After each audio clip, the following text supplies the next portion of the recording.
the health sector, I'd like to talk about the Sindh Institute of Child Health and Neonatology.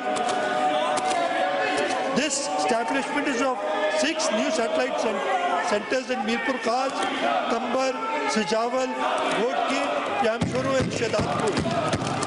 Sir, SICHN now operates over 700 beds, exceeding the combined capacity of major private hospitals.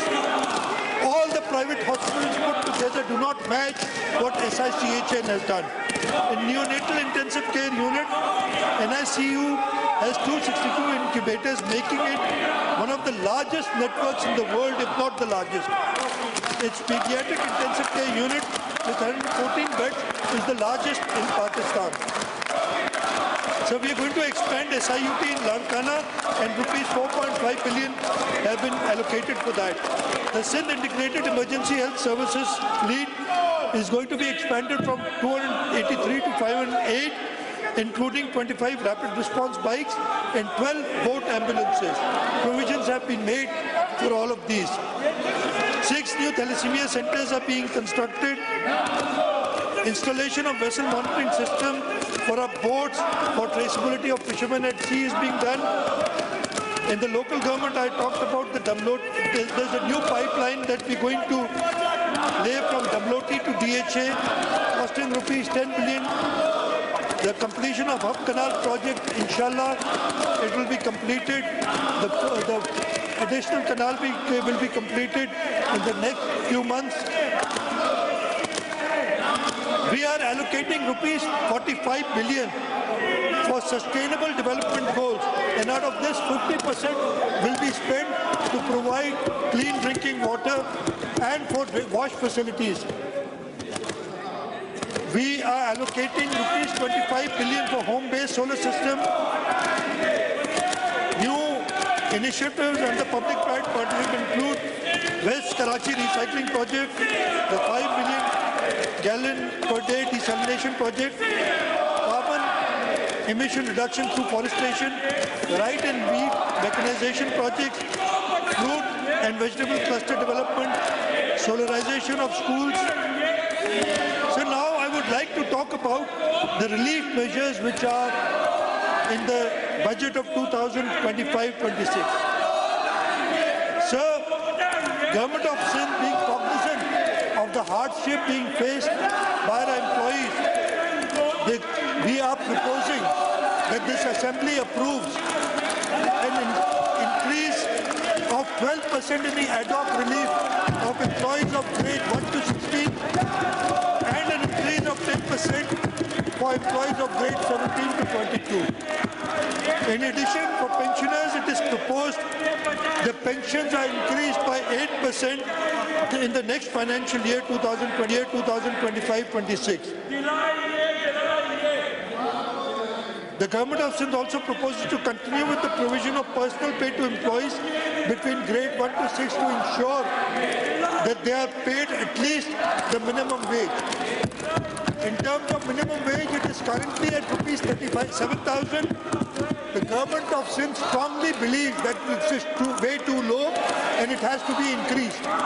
What we are proposing is the procedure to do this is through the tripartite arrangement under the law where the employer, the employee and the government sit together. We will strive to get the maximum increase in pay in the minimum wage, and inshallah this will be done in the month of July. So in addition, what we are proposing is that the Workers' Welfare Fund increases the grant for workers, the death grant for workers. The grant it goes to the family of a worker who dies from rupees 700,000 to rupees 1 million, and the marriage grant to be increased from rupees 200,000 to rupees 500,000.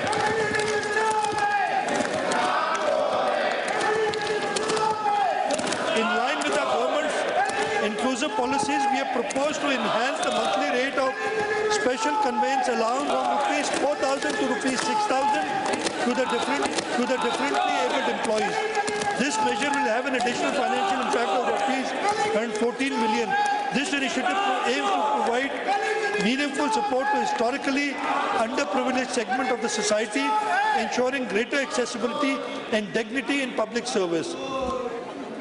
So the government of Sindh has fully cleared all outstanding pension dues of civil servants who retired on or before June 30th, 2025 with a financial impact of rupees 35 billion during the current financial year.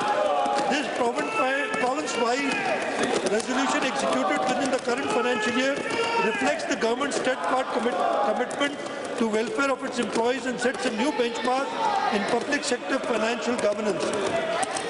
So I will talk about some tax and non-tax relief included in the budget. So we are proposing that 5 levies be completely removed from the next financial year.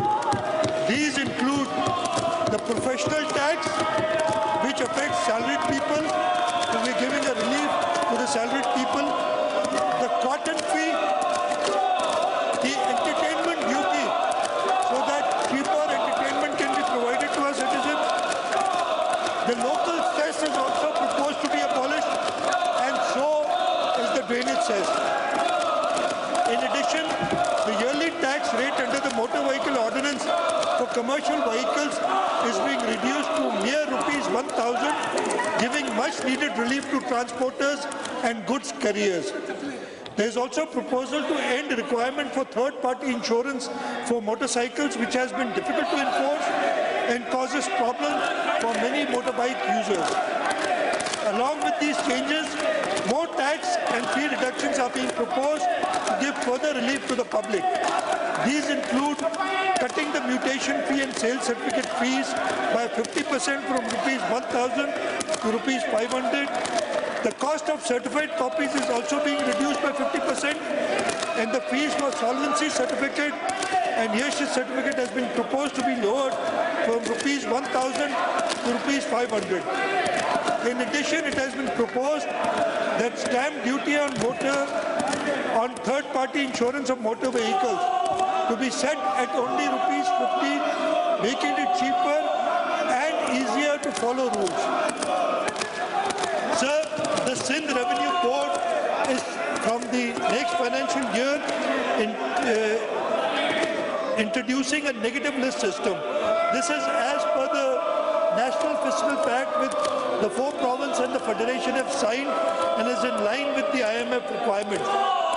So from now on, there would not be a positive list of taxable services, but a negative list of services which will not be taxed. Under the existing law, all major services are taxable and a smaller segment of services is not taxable.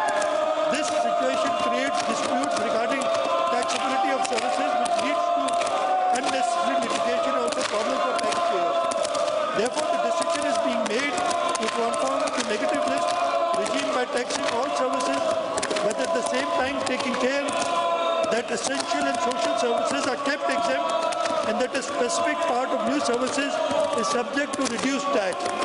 Further, to protect small businesses, those with annual turnover below rupees 4 million will remain exempt from payment of sales tax. Among other facilities and reliefs introduced by the Sindh Revenue Board, proposed by the Sindh Revenue Board under the Sindh Sales Tax Service, the rate of service presently subject to 10% is being reduced to 8%. To ensure general public welfare and to promote third-party insurance vehicles, the rate of sales tax on such insurance is being brought down significantly from 15% to 5%.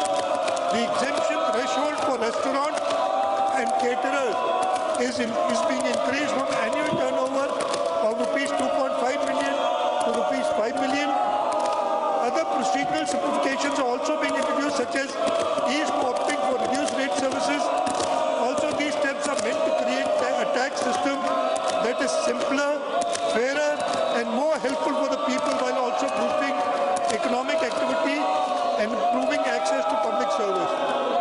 So we are also proposing relief for lawyers, fraternity, and journalists. A provision of rupees 800 million is being kept as grant in aid for Sindh Judicial Academy to gear up its activities of grooming, imparting training to judicial officers. For lawyer, bar association,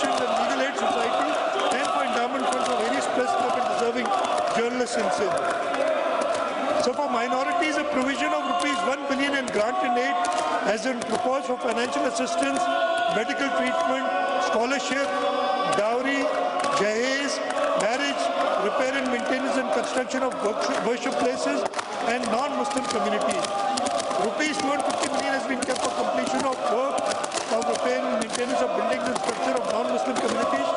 Further, a grant and aid of rupees 50 million has been kept for welfare of poor and deserving public